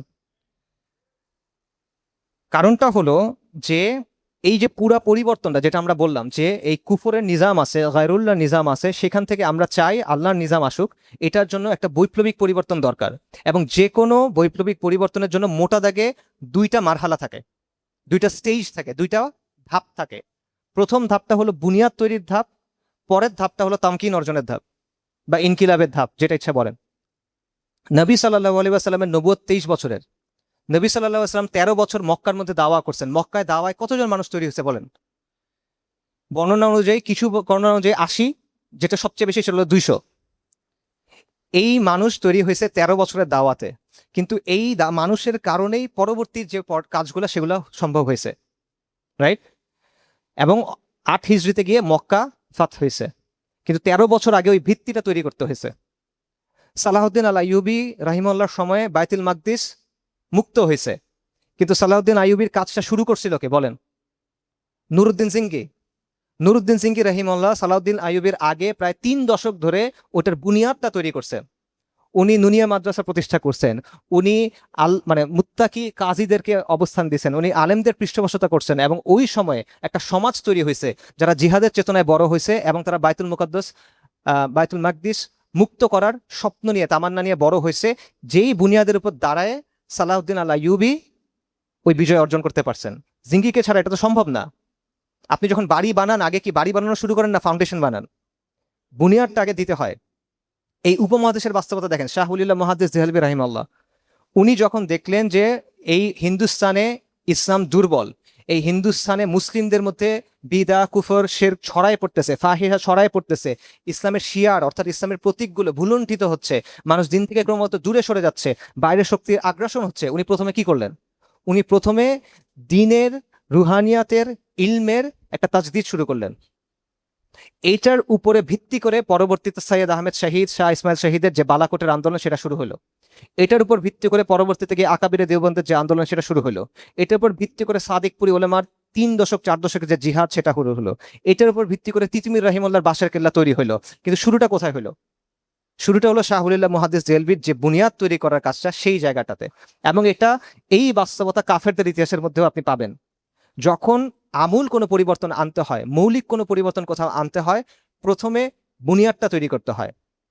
আমাদের সমস্যা হলো, আমরা যখন চিন্তা করি যে ইসলাম কিভাবে আসবে, তখন আমরা চিন্তা করি যে আমার 90 হয়ে গেছে, 10টা কেমনে হবে? সবকিছু মনে হয় রেডি আছে, খালি মনে হয় ক্ষমতার দখল করলে মনে হয় এখন হয়ে যাচ্ছে। এভাবে আপনি চিন্তা করতেছেন, এবং যেটা আমি বললাম, আপনি যদি বাস্তবতা না বুঝেন, আপনি এমন সিদ্ধান্ত দিবেন যেটা আত্মঘাতীও হইতে পারে। আমাদের বাস্তবতা হলো আপনি 10-এ আছেন, তার মানে আপনাকে আগে বুনিয়াদ তৈরি করতে হবে। আপনাকে আগে বুনিয়াদ তৈরি করতে হবে। আপনি নিজেকে এটা মনে করলে হবে না যে আপনি 90-এ আছেন। এবং এটা আবারও আমি বলতেছি, এটা ইতিহাস জুড়ে আপনি দেখবেন যে যখনই উম্মাহ কোনো বিপর্যয়ের মধ্যে পড়ে গেছে, তখনই উম্মার উত্তরণটা এইভাবে হয়েছে। প্রথমে দাওয়ার মাধ্যমে, ইসলাহের মাধ্যমে, বিশুদ্ধ তাওহীদের দিকে ফিরে আসার মাধ্যমে, কিতাব ও সুন্নাহর দিকে ফিরে আসার মাধ্যমে সমাজের মধ্যে একটা পরিবর্তন আগে আসছে। তারপর সেই পরিবর্তনটা চূড়ান্ত পর্যায়ে পৌঁছাইছে। প্রথমটাকে বাদ দিয়ে পরেরটা কখনো হয় না, রাতারাতি এই জিনিসটা হয় না। সো এই ব্যাপারটা আমাদের বোঝা জরুরি, এই দুইটা বাস্তবতা আমাদের বোঝা জরুরি। দুটো বাস্তবতা কি আবারও বলেন, আমি বলি, সরি। আমি দুইটা বাস্তবতা হলো, প্রথমটা হলো যে আমাদের অবস্থা হলো এই সমাজে আমরা দুর্বল, এই সমাজে কার্যত আমরা দ্বিতীয় শ্রেণীর নাগরিক, এই সমাজে আপনাকে অচ্ছুত বানায় রাখা হয়, এই সমাজে আপনার যে চাহিদা, আপনার যে আকাঙ্ক্ষা, আপনার যে তামান্না, আপনার যে আকিদা, সেটাকে ভিলিফাই করা হয়, মানে নেতিবাচকভাবে দেখানো হয়, সেটাকে ক্রিমিনালাইজ করা হয়, অপরাধ হিসেবে দেখানো হয়। ইসলামের শিক্ষা হলো শরিয়া চাওয়া। শরিয়া চাওয়াকে এরা উগ্রবাদ বলে। মাথায় টুপি দিয়ে বলে শরিয়া চাওয়া উগ্রবাদ, মাথায় টুপি দিয়ে কুফর করে, ওই কুফর কথাটা বলার জন্য মাথায় টুপিটা পরে। এইটা হলো বাস্তবতা। দ্বিতীয় বাস্তবতা হলো এই কাজটাকে যদি দুইটা ধাপে ভাগ করেন, যে আল্লাহর জমিন, আল্লাহর দিন কায়েম করা, প্রথম ধাপটা হলো বুনিয়াদ তৈরির, দ্বিতীয় ধাপটা হলো তামকিন অর্জনের অথবা ইনকিলাবের, যে কোনো একটা বলেন। আমরা প্রথম ধাপে আছি, দ্বিতীয় ধাপে না। এই দুটা বাস্তবতা বোঝা। আবারও বলতেছি, এটা যদি আপনার সন্দেহ থাকে এই বিষয়গুলোর সাথে মিলায় নেন, যে বাংলাদেশে এখনো শিক্ষার ক্ষেত্রে, শাসনের ক্ষেত্রে, পলিসির ক্ষেত্রে, অর্থনীতির ক্ষেত্রে, সংস্কৃতির ক্ষেত্রে, পোশাকের ক্ষেত্রে কোনো একটা বিষয়ের ক্ষেত্রে ইসলামের মূলনীতি অনুসরণ করা হয় না। এটা যখন অনুসরণ কথা বলা হয়, অনুসরণ করার কথা, সেটাকে নেতিবাচকভাবে দেখানো হয়, মৌলবাদ বলা হয়, উগ্রবাদ বলা হয়, নানা ধরনের জিনিস বলা হয়। বাংলাদেশে যারা ইসলামপন্থী বলে নিজেদের পরিচয় দেয়, তারা ইসলামের কথা বলে না। বাংলাদেশে জনপরিসরে যারা ইসলামের কথা বলে রাজনীতি করে, এবং আমি কোনো একজনের কথা বলতেছি না, অনেকজনের কথাই বলতেছি, তাদের মধ্যে কে স্পষ্টভাবে এই কথাটা বলে যে এই যে বিষয়টা চলতেছে এটা গায়রুল্লাহ শাসন, এটা কুফরবিত্তা আগত হচ্ছে না, এবং আমাদের আবশ্যক হলো ইসলামী শরিয়ার দিকে ফেরত যাওয়া। আপনি সর্বোচ্চ বলতে পারবেন কি কল্যাণ রাষ্ট্র, আপনি সর্বোচ্চ বলতে পারবেন যে রিপাবলিক, ইসলামী রিপাবলিক, আপনি সর্বোচ্চ বলতে পারবেন যে ইসলামের মূলনীতি অনুযায়ী ডেমোক্রেসি, এতটুক। কিন্তু ইমারা, শরিয়া, খিলাফা, এটা আপনি বলতে পারবেন না। এটা যে বলে সে উগ্রবাদী, মামলা দেওয়ার বিরুদ্ধে, রাইট? এইটা হলো বাস্তবতা। আরেকটা বাস্তবতা হলো যে সাধারণ মানুষের কাছেও বিষয়গুলো স্পষ্ট না। এই দোষ কার? সাধারণ মানুষের কাছে এটা স্পষ্ট কিনা বলেন। শাসনটা যে আল্লাহর হওয়ার কথা, শরিয়া যে কায়েম হওয়ার কথা, এই বিষয়গুলো সাধারণ মানুষের কাছে স্পষ্ট। স্পষ্ট না কেন? এই দোষ কার? এই দোষ আমাদের। কাফেররা তাদের যে আদর্শ এটা পৌঁছায় দিছে এদের কাছে, মানুষ বুঝে না বুঝে সে কথাটা শিখছে, হ্যাঁ এটা লাগবে, ভোটের অধিকার, তাই না?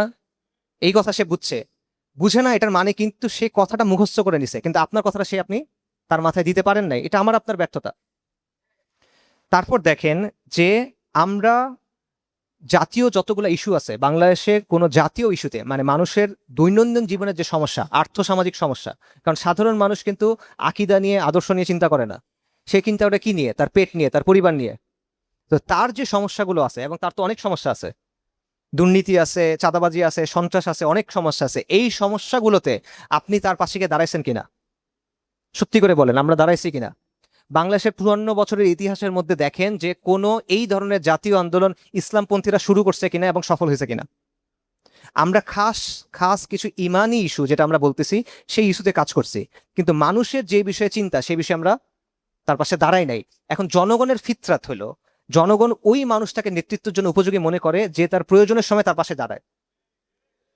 এটা মানুষের ফিতরাত। এখন সে দেখে তার প্রয়োজনের সময় আপনি তার পাশে নাই, আপনার প্রয়োজনের সময় আপনি তারা ডাকতেছেন। এখন সে যে তাও আপনার কথা শুনে, এটাই তো মনে হয় অনেক, নাকি? নাকি আপনি তাকে দোষ দিবেন যে এরা সবাই মুনাফিক হয়ে গেছে? না, আপনি আপনার কাজ করেন নাই, আমি আমার কাজ করি নাই, আমি তার পাশে গিয়ে দাঁড়াই নাই। আপনি বলতেছেন ইসলাম হলো complete way of life, complete code of life, পূর্ণাঙ্গ জীবন বিধান। পূর্ণাঙ্গ জীবন বিধানের মধ্যে ভাই চাঁদাবাজি, তারপরে যে সিন্ডিকেট বাজি, দুর্নীতি, এই বিষয়গুলো নাই, এগুলো সমাধান করার কথা নাই। আমর বিল মারুফ নাহিল মুনকারের মধ্যে এগুলো নাই, আমরা করি নাই, তো আমরা সরাই ফেলছি ওখান থেকে। তো মানুষ অবভিয়াসলি মনে করতেছে যে এর কাছে আমি যাব মাসলা মাসাইল জানতে, এদের কাছে আমি জানবো একটু আখিরাতের কথা শুনতে, কিন্তু আমার দুনিয়ার জন্য যাব আমি অমুক তমুকের কাছে। তো এই অবস্থাটাও আমাদের একটা সমস্যা যেটা আমরা করি নাই। এবং জনপরিসরে স্পষ্টভাবে এই কথাটা কে বলতেছে আমাকে বলেন, স্পষ্টভাবে কে বলতেছে যে আল্লাহ আমাদের দুনিয়াতে পাঠাইছেন কুফর বিত তাগুত ঈমান বিল্লাহর জন্য। এবং কুফর বিত তাগুত ঈমান বিল্লাহর মানে হলো সব ধরনের শিরক অস্বীকার করা, যার মানে হলো এই প্রাসাদের শিরক, এই সংসদের শিরক, এই সংবিধানের শিরক, এগুলো অস্বীকার করা। এই কথাটা প্রকাশ্যে কে বলতেছেন বলেন জনপরিসরে? বলা হচ্ছে না। যে রাজনৈতিক প্রকল্পগুলো আমাদের সামনে আছে তাদের নিয়ত ভালো, আমি তাদের নিয়তকে অস্বীকার করি না, কিন্তু এই বিষয়গুলো স্পষ্ট করা হয়েছে কিনা বলেন? হয় নাই। এটা বাস্তবতা ভাই। আবেগ দিয়ে এই বাস্তবতা আপনি আড়াল করতে পারবেন না।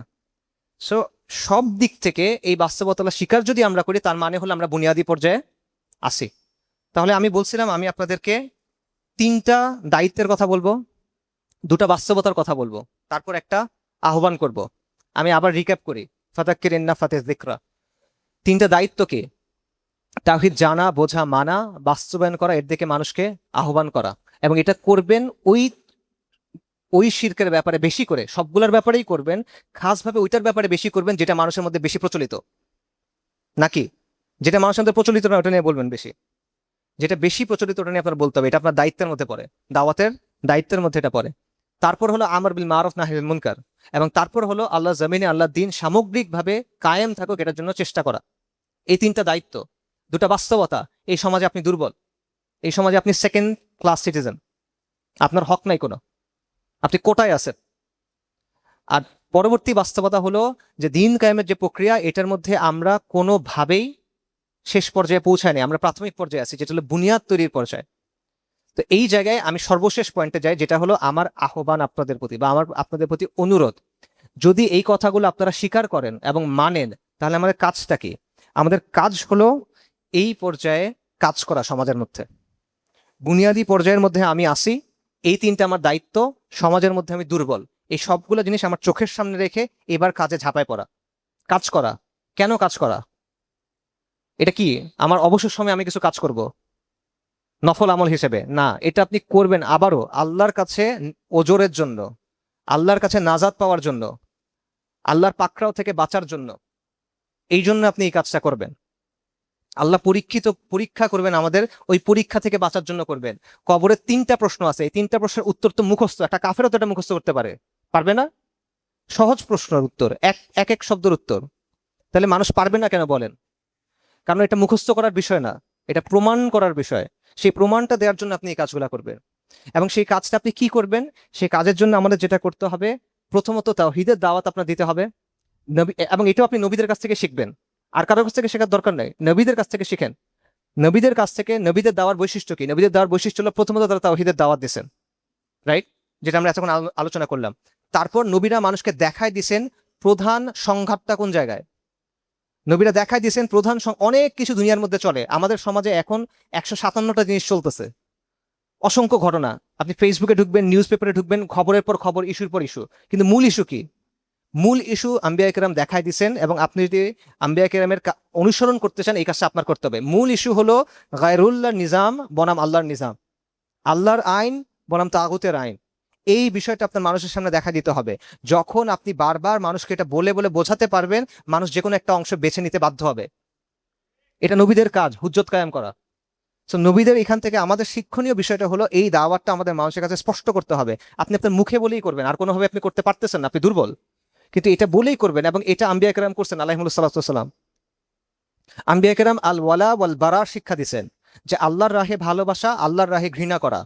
আমি তাওহীদ এবং তাওহীদের অনুসারীদের ভালোবাসি, আমি শিরক এবং শিরকের অনুসারীদের অপছন্দ করি, এবং আমি সকল শিরকি তন্ত্র মন্ত্রবাদ মতবাদ ব্যবস্থা সবগুলোকে অস্বীকার করি। এই জিনিস আপনার করতে হবে।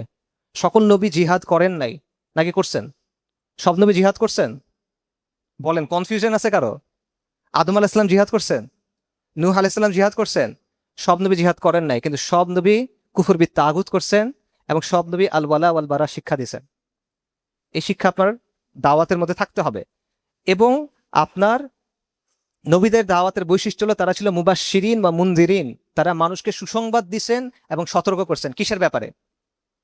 আখিরাতের ব্যাপারে, যে এই জীবন শেষ হয়ে যাচ্ছে, এটার পরে আখিরাত অপেক্ষমান তোমার জন্য, সেটার জন্য প্রস্তুতি নাও।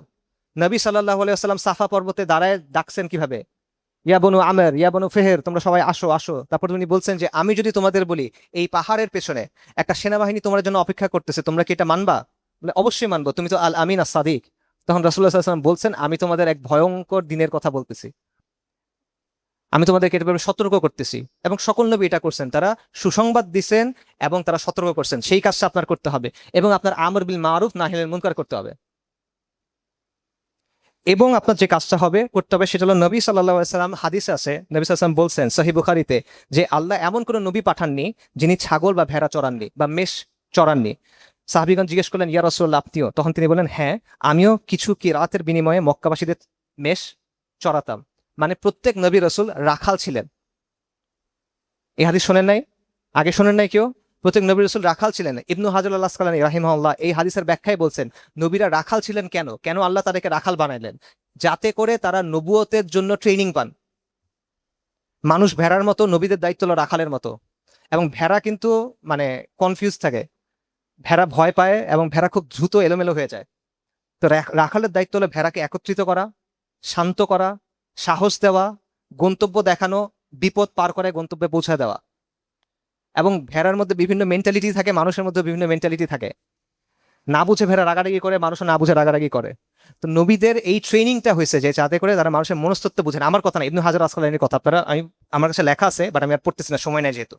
তো এই ব্যাপারটাও বোঝা, এই ব্যাপারটা বোঝা যে যারা আপনাকে আল্লাহ এই নিয়ামত দিছেন, এই তাওহীদ আল্লাহ আপনাকে বোঝার অবস্থা দিছেন, এই বাস্তবতা আল্লাহ আপনাকে বোঝার তৌফিক দিছেন, আপনার দায়িত্ব হলো এই রাখালের ভূমিকা অবতীর্ণ হওয়া।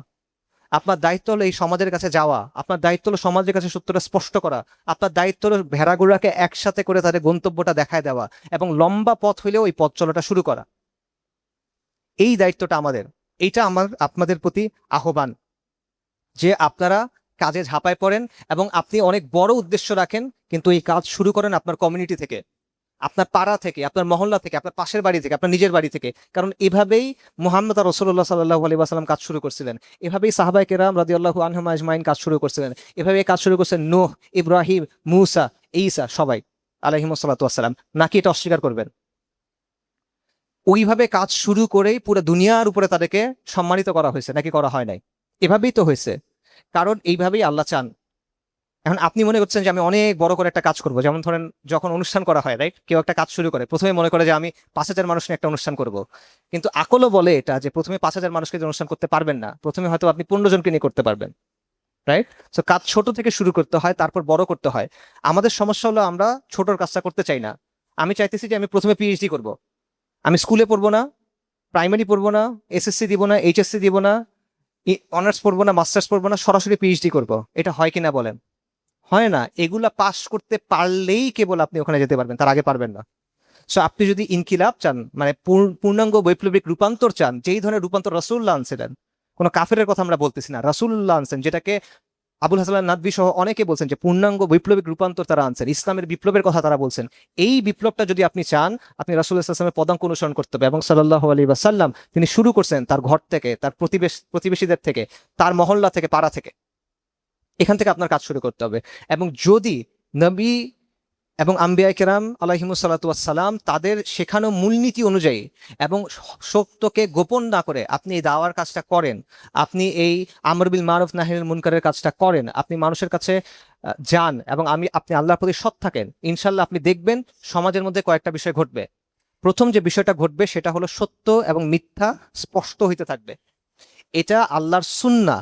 আল্লাহ আযজা ওয়া জাল যখনই নবীকে পাঠাইছেন কোনো জায়গায়, হক এবং বাতিল আলাদা হয়ে গেছে। হক এবং বাতিল যখন মিলেমিশে থাকে, এটা সবার জন্য অস্পষ্ট, মানুষ এটার মধ্যে ফিতনার মধ্যে পড়ে, এবং নবীরা এসে এটা স্পষ্ট করে দেন। এবং তখন মানুষ বাধ্য হয় যে কোনো একটা বেছে নিতে, একদিকে ঈমান, একদিকে কুফর। এইবার সমাধান হবে, সেই সমাধান আল্লাহ আযাব দিয়ে আনতে পারেন, সেই সমাধান আল্লাহ হিজরতের নির্দেশ দিয়ে আনতে পারেন, সেই সমাধান আল্লাহ জিহাদের ফি সাবিলিল্লাহর মাধ্যমে আনতে পারেন। কিন্তু আগে ওই হুজ্জতটা কায়েম করতে হবে, আগে সমাজকে ভাগ করে দিতে হবে। নবী আলাইহিমুস সালাতু ওয়াস সালামের ব্যাপারে কুরাইশরা বলতো যে এই লোক অরাজকতা সৃষ্টি করে, নাউজুবিল্লাহ, এই লোক অস্থিতিশীলতা সৃষ্টি করে, এই লোক স্বামী এবং স্ত্রী, পিতা এবং পুত্র, ব্যক্তি এবং গোত্র, ভাই এবং ভাইকে আলাদা করে দেয়। বাস্তব তো।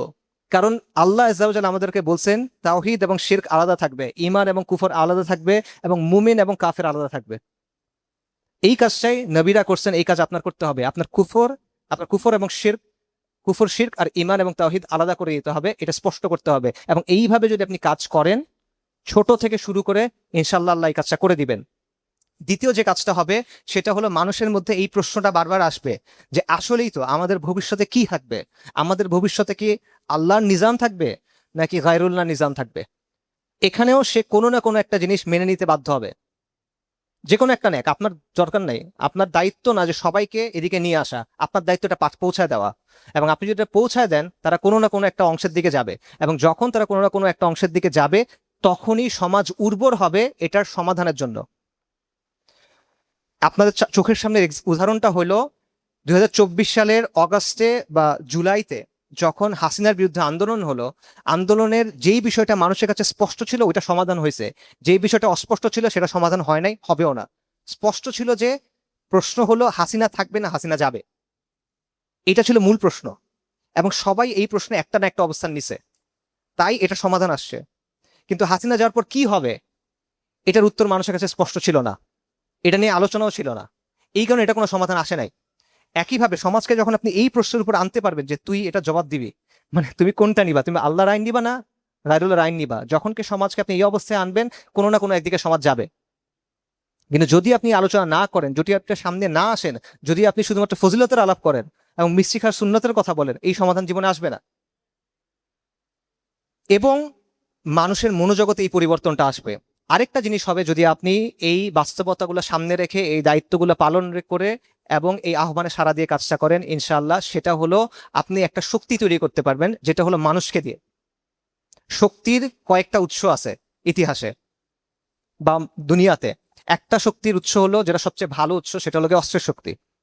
আনজালনাল হাদিদ ফিহি বাসুন শাদীদ, আল্লাহ সুবহানাহু ওয়া তাআলা বলেছেন আমি নাজিল করেছি লোহা, যাতে আছে প্রচন্ড শক্তি, রাইট? সো অস্ত্রের শক্তির চেয়ে ভালো শক্তি হয় না, কিন্তু এই শক্তি আপনার নাই, এই শক্তির রাস্তা আপনার সামনে এখন নাই। আরেকটা শক্তি হলো প্রাতিষ্ঠানিক শক্তি, সম্পদের শক্তি, প্রতিষ্ঠানের শক্তি, সরকারের শক্তি, এই শক্তিও আপনার নাই। এই শক্তিতে যাওয়ার ওয়েও আপনার জন্য নাই। এই শক্তিতে যাওয়ার শর্ত হইলো শিরক করে ঢুকো। এটা হলো এমন একটা অবস্থা যে এই বাসায় ঢুকতে হলে, এই রাস্তা দিয়ে যাইতে হলে এই মূর্তির সামনে সিজদা দিয়ে যাও। এরকম একটা হাদিস আছেন, আপনারা শুনছেন না, যে একটা মাছির জন্য এক ব্যক্তি জাহান্নামে যাবে এবং এক ব্যক্তি জান্নাতে যাবে। দুজন ব্যক্তি যাচ্ছিল একটা রাস্তা দিয়ে, এবং সেই রাস্তায় একজন তাদেরকে রাস্তা আটকাইছে, তারা একটা চেকপোস্ট দিছে আর কি, এবং তারা বলছে এখানে এই মূর্তি আছে, আমাদের নিয়ম হলো যারাই এখান দিয়ে যাবে তাদের এই মূর্তির সামনে কিছু না কিছু উৎসর্গ করতে হবে। তো দুজন ব্যক্তি বলছে আমাদের কাছে কিছু নাই, কি উৎসর্গ করবো, আমরা মুসাফির মানুষ বের হয়েছে, উৎসর্গ কি করবো? বলে যে না, কিছু না কিছু উৎসর্গ করতেই হবে। বলে আমাদের কাছে কিছু নাই। তোমরা আচ্ছা ঠিক আছে, একটা মাছি উৎসর্গ করো। একটা ওরাই মাছি দিল, বলে যে এটা তুমি বলো, আমি এটা উৎসর্গ করলাম, তাহলে যেতে দিব। দুজনের মধ্যে একজন এটা করলো, তা যেতে পারলো। আরেকজন বললো আমি এটা করবো না, সে মুমিন, তাকে মেরে ফেললো। নবী সাল্লাল্লাহু আলাইহি ওয়াসাল্লাম হাদিসে বলছেন এই মাছির জন্য যেই ব্যক্তি ওই মাছি উৎসর্গ করলো সে গেল কোথায়? জাহান্নামে। আর যে মারা গেল সে গেল কোথায়? জান্নাতে। সো আপনার সামনে ওই প্রতিষ্ঠানে যাওয়ার শর্ত দিয়ে দিছে, তুমি এটা মানবা যে বিধানদাতা আল্লাহ না। এটা কি বলেন? এটা কুফর। তুমি মানবা যে বিধানদাতা অন্য কেউ। সো আপনার সামনে এই প্রতিষ্ঠানে যাওয়ার জায়গা নাই। আপনার সাথে একমাত্র শক্তির অন্য যে উৎসটা আছে, একমাত্র এই মুহূর্তে বুনিয়াদী পর্যায়ে আপনার সামনে যেই উৎসটা আছে, যে অপশনটা আছে, সেটা হলো মানুষ। এবং মানুষের শক্তিকে তাচ্ছিল্য করার কিছু নাই। মানুষের শক্তি অনেক পাওয়ারফুল শক্তি। মানুষের শক্তির কারণে এই যে আমাদের সামনে যে দানব ছিল, যেই দানব ছিল যাকে সবাই খুব ভয় পাইতো, এই হাসিনা নামের দানব, সেই দানব হেলিকপ্টার নামাইছে, অ্যাপাচি নামাইছে, ট্যাঙ্ক নামাইছে, সবকিছু করছে, স্নাইপার নামাই দিছে, কিন্তু তাকে পালাই যেতে হয়েছে। বাস্তবতা, কারণ লক্ষ লক্ষ মানুষ যখন রাস্তায় নেমে যায় তখন সে টিকতে পারে নাই। এবং এটা এরকম উদাহরণ পৃথিবীতে আছে। সো মানুষের শক্তিটা শক্তি, আমি এটা এই জন্য আমি বলতেছি না যে মানুষ দিয়ে সবকিছু হবে, আমি এটা বোঝানোর জন্য বলতেছি যে মানুষের শক্তিটা একটা শক্তি, এটাকে তুচ্ছ তাচ্ছিল্য কইরেন না। এই শক্তিটার বাস্তবতা আছে। অনেক বিষয় আমর বিল মারুফ নাহিল মুনকার থেকে অনেক বিষয় আপনি করতে পারবেন মানুষের এই শক্তিকে কাজে লাগায়। এবং আপনার সামনে এখন শক্তির অন্য কোনো অপশন নাই, এই অপশনটা আছে। সো এই শক্তির উৎসটাকে ব্যবহার আপনার করতে হবে। ঠিক আছে, আমি সামারি করি এবং আমি এখানে শেষ করতেছি। আমি আপনাদের 3টা দায়িত্বের কথা বলছি, যেটা আমার এবং আপনার সবার উপরে। প্রথম দায়িত্ব হলো তাওহীদকে জানা, বোঝা, মানা, বাস্তবায়ন করা এবং এটার দিকে আহ্বান করা বাস্তবতার সাথে মিলায়।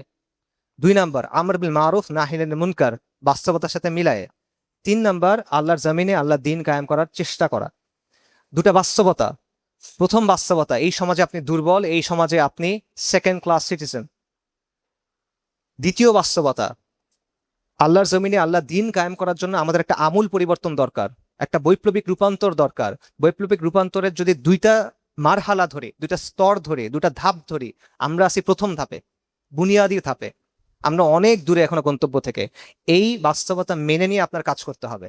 এবং তারপর আহ্বানটা হলো, তাহলে আমরা কাজ শুরু করি আমাদের সীমিত সামর্থ্য নিয়ে, আল্লাহর উপর তাওয়াক্কুল করে, এবং আম্বিয়া কেরাম আলাইহিমুস সালাতু ওয়াসসালাম এবং মুহাম্মদ রাসূলুল্লাহ সাল্লাল্লাহু আলাইহি ওয়াসাল্লাম এবং সাহাবা কেরাম আজমাইন রাদিয়াল্লাহু আনহুম আজমাইন, তাদের সুন্নাহ অনুসরণ করে এই শিক্ষাগুলোর উপরে, যে শিক্ষাগুলোর কথা আমি বললাম, তাওহীদ, কুফর এবং ঈমানের সংঘাতকে স্পষ্ট করা, আল ওয়ালা ওয়াল বারা, সুসংবাদদাতা এবং সতর্ককারী, আমর বিল মারুফ নাহি আনিল মুনকার, এবং রাখালের যে দায়িত্ব, সেই দায়িত্ব নিয়ে আমরা কাজ শুরু করি। ইনশাআল্লাহ এই কাজটা যদি আমরা করি, প্রথমত সবচেয়ে বড় লাভটা কি? সে বড় লাভটা হলো ইখলাসের সাথে যদি আমি করি, আমি আল্লাহর কাছে ওজর দেওয়ার আশা রাখি, সুনিশ্চিত না, বাকি আমি আশা রাখি। দ্বিতীয়ত হলো, এটা সমাজের মধ্যে ঈমান এবং কুফরের মেরুকরণ আনবে ইনশাআল্লাহ তাআলা। তৃতীয়ত হলো, এটা মানুষের মনের মধ্যে এই পরিবর্তনটা আসবে, তাকে এই প্রশ্নের মুখোমুখি দাঁড় করায় দিবে যে আমরা আমাদের জন্য কি চাই, আল্লাহর আইনটা চাই, আল্লাহর হিদায়াত চাই, নাকি কাফেরের আইনটা চাই, তাগুতের আইনটা চাই। এবং তারপরে যেটা আমরা অর্জন করতে পারবো ইনশাআল্লাহ তাআলা, সেটা হলো আমরা একটা শক্তি তৈরি করতে পারবো, যেটা মানুষের মাধ্যমে তৈরি হবে, যেটা রাখালের ভূমিকা পালন করার মাধ্যমেই তৈরি হবে, অন্য কোনোভাবে হওয়ার সম্ভাবনা আমি আপাতত দেখতেছি না। ওয়া আখিরি দাওয়ানা আলহামদুলিল্লাহি রাব্বিল আলামিন। আসসালামু আলাইকুম ওয়া রাহমাতুল্লাহ।